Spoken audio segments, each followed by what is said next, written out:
Assalamualaikum warahmatullahi wabarakatuh. Alhamdulillahirabbil alamin alladzi khalaqal mauta wal hayah liyabluwakum ayyukum ahsanu amala. Asyhadu an la ilaha illallah wa asyhadu anna Muhammadan abduhu wa rasuluh. Para pemirsa, siswa-siswi yang dimuliakan Allah, kita bersyukur kepada Allah dengan setulus-tulusnya dan seikhlas-ikhlasnya.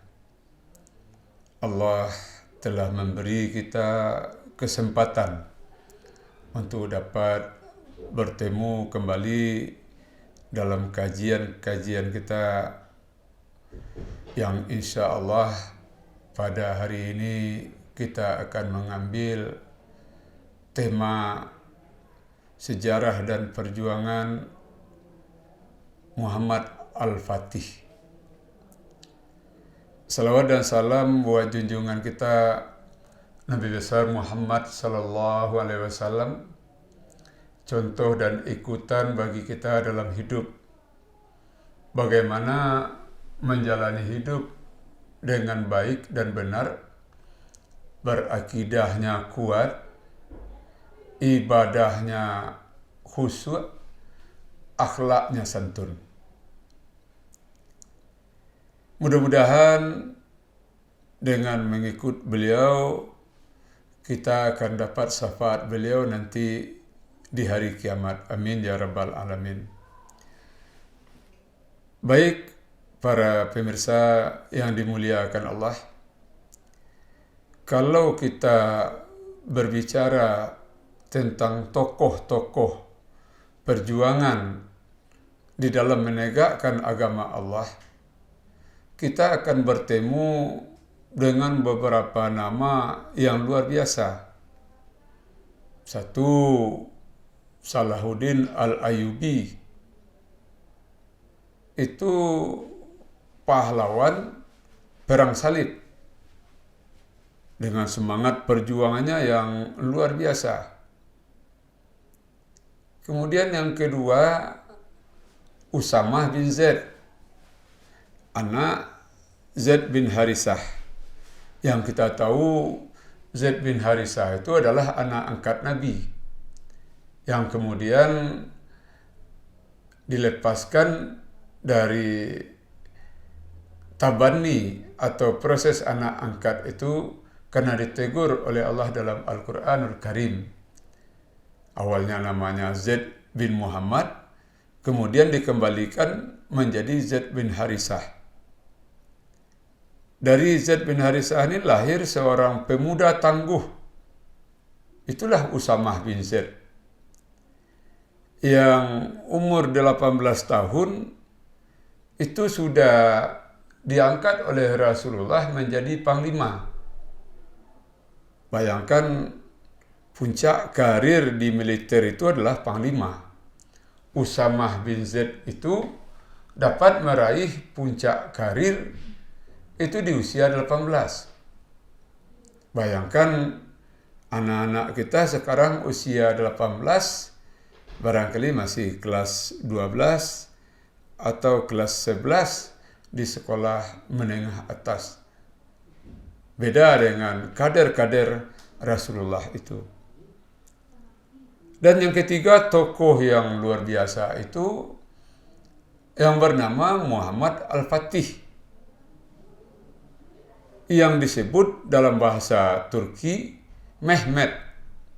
Jadi Muhammad itu disebut dalam bahasa Turki itu Mehmet.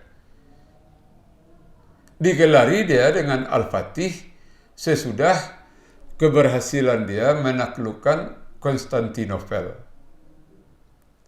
Jadi para pemirsa yang dimuliakan Allah, pada kesempatan yang pendek ini kita akan mengambil hikmah, mengambil pelajaran dari bagaimana perjuangan Muhammad Al-Fatih ini. Kita lihat, Muhammad Al-Fatih itu adalah anak dari Sultan Murad. Sultan Murad adalah seorang pemimpin yang luar biasa mengkader anaknya. Di usia kecil anaknya sudah dikader, sudah dilatih. Sehingga di usia 11 tahun baru anak ini sudah ditunjuk memerintah di suatu daerah yang bernama Amasya. Umur 11 tahun.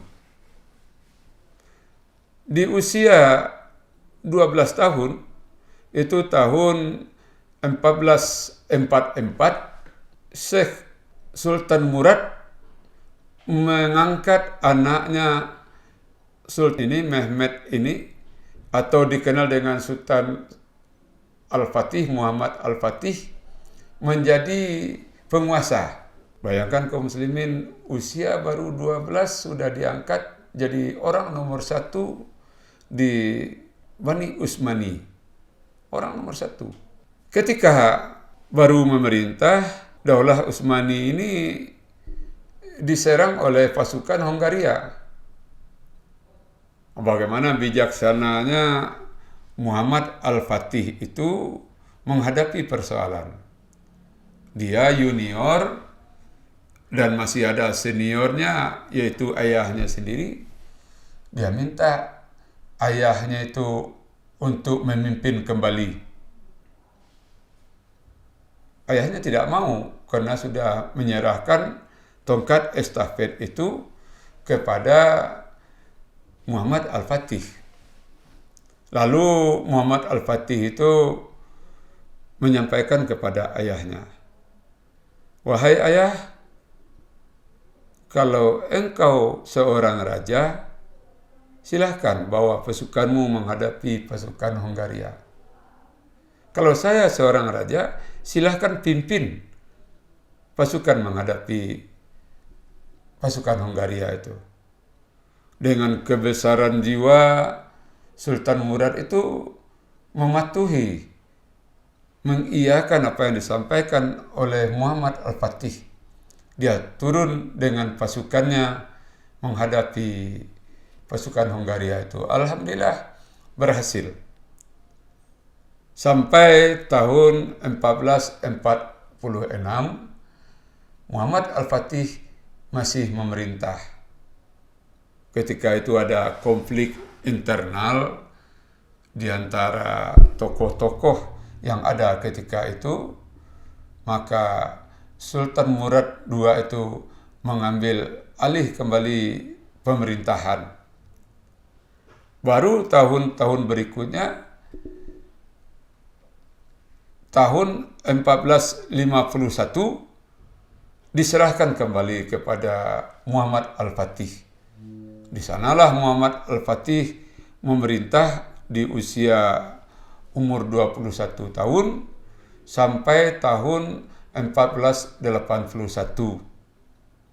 Di sanalah Muhammad Al-Fatih menampakkan kepiawaiannya.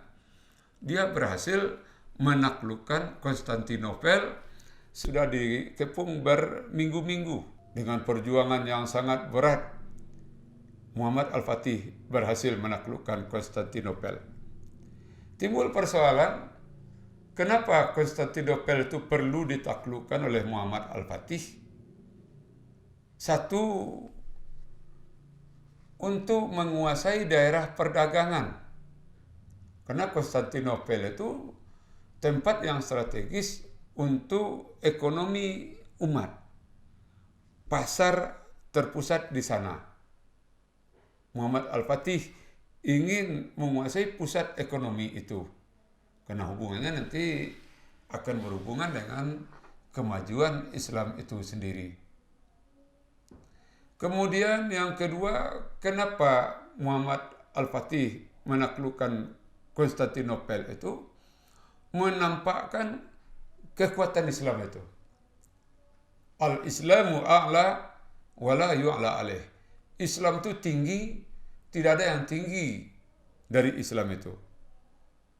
Yang ketiga, kenapa Konstantinopel itu ditaklukkan?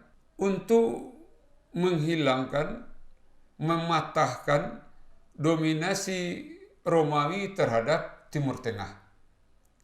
Kalau Konstantinopel tidak ditaklukkan, maka kerajaan Romawi itu akan mempengaruhi, akan leluasa untuk menguasai Timur Tengah. Jadi itu perlu direbut. Itulah dasarnya bagaimana Muhammad Al-Fatih itu berusaha dengan gigih untuk menaklukkan Konstantinopel. Dengan ratusan ribu tentaranya mengepung dengan berbagai cara. Ada pertarungan laut, ada pertarungan darat, malahan ada pertarungan bawah tanah. Ini yang luar biasa. Di selat itu kapal-kapalnya Muhammad Al-Fatih itu susah untuk menembus karena ada perangkap-perangkap yang disiapkan untuk itu. Akhirnya untuk menembus satu selat yang lain, Muhammad Al-Fatih itu mendaratkan kapalnya itu di darat mencapai tempat yang dituju. Ini suatu ide yang luar biasa, pengorbanan yang luar biasa, dan kepintaran yang luar biasa.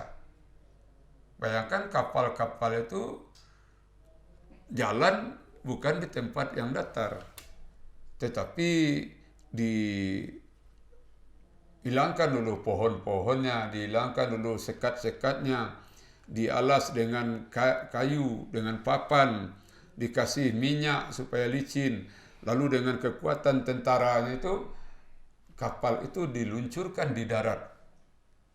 Luar biasa. Akhirnya ini yang membawa kesuksesan untuk menggoyang pertahanan benteng Konstantinopel yang sangat kuat itu. Kemudian ada lagi pasukan bawah tanah dengan membuat terowongan di bawah tanah digali terowongan oleh pasukan-pasukannya dan menuju ke bentengnya Konstantinopel itu. 3 arena pertarungan itu dimenangkan oleh Muhammad Al-Fatih. Para pemirsa, siswa-siswa yang dimuliakan Allah, kita tidak hanya bercerita tentang kehebatan itu, tetapi kita berusaha mengambil spirit kenapa Muhammad Al-Fatih itu begitu hebat. Para ahli sejarah melihat apa kunci-kunci kesuksesan Muhammad Al-Fatih itu. Para ahli sejarah mendapatkan beberapa hal keutamaan Muhammad Al-Fatih itu. Yang pertama, Muhammad Al-Fatih itu saleh. Dari kecil dia sudah dibina oleh Syekh Muhammad Samsuddin bin Hamzah yang ditunjuk oleh ayahnya Sultan Murad membina persoalan agama. Dengan kesalehan-kesalehan di usia yang masih kecil, Muhammad Al-Fatih itu sudah hafal Al-Quran. Jadi dapat kita tarik kesimpulannya, orang yang hafal Al-Quran, hidupnya dibantu oleh Allah dengan petunjuk-petunjuk Allah yang sulit dimudahkan oleh Allah Subhanahu wa taala. Kemudian Muhammad Al-Fatih itu seorang pembelajar yang tangguh. Bayangkan di usia itu dia sudah menguasai 6 bahasa internasional. Subhanallah. Mana di antara anak-anak kita, tokoh-tokoh pemuda kita saat ini yang di usia muda sudah menguasai 6 bahasa. Muhammad Al-Fatih itu mengkaji persoalan bahasa, matematik, sejarah. Nah, ini yang ketiga yang luar biasa dari Muhammad Al-Fatih itu, dia mengkaji persoalan sejarah dan mengambil pelajaran dari sejarah yang dia pelajari itu untuk tidak mengulang kekeliruan orang-orang di masa lampau. Jadi sejarah itu tidak akan diulang, malahan akan ditingkatkan. Kalau gagal masa lampau, Muhammad Al-Fatih bagaimana mensiasati supaya kegagalan jangan terulang 2 kali. Muhammad Al-Fatih juga seorang yang cerdas. Kita lihat tadi kecerdasannya. Muhammad Al-Fatih seorang yang alot, tangguh. Muhammad Al-Fatih seorang yang disiplin. Muhammad Al-Fatih seorang yang taat aturan. Itu keutamaannya. Terakhir, di saat akhir hayatnya, di usia 50 tahun, Muhammad Al-Fatih sudah sakit. Ada perang ketika itu, Muhammad Al-Fatih masih hadir untuk mengikuti perang. Di perang itu, Muhammad Al-Fatih masih menampakkan kegagahannya. Sesudah itu beliau meninggal dunia. Terakhir, ada beberapa pesan dia sebelum meninggal dunia kepada Sultan Bayazid yang akan menggantikan dia. Apa pesan Muhammad Al-Fatih itu? Pertama, jadi pemimpin dekat dengan ulama. Kedua, jadi pemimpin adil. Ketiga, jadi pemimpin itu taat. Keempat, terapkan nilai-nilai agama dalam diri pribadi dan terapkan nilai-nilai agama itu dalam pemerintahan, terapkan nilai-nilai agama itu dalam kehidupan bermasyarakat. Itu pesan Muhammad Al-Fatih itu di dalam sakit menjelang akhir hayatnya. Jadi memang luar biasa kita lihat bagaimana Muhammad Al-Fatih dari kecil seorang yang tangguh, sampai di saat sakit pun dia seorang yang tangguh, menggunakan kemampuan spiritualnya, agamanya, intelektualnya untuk menegakkan agama Allah.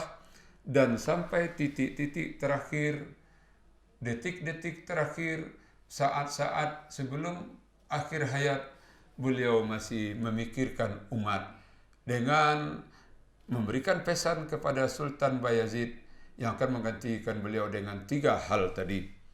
Mudah-mudahan para siswa-siswi menjadi calon-calon pemimpin umat, menjadi pemimpin yang meneladani bagaimana tangguh dan konsekuennya Muhammad Al-Fatih atau Sultan Mehmed ini.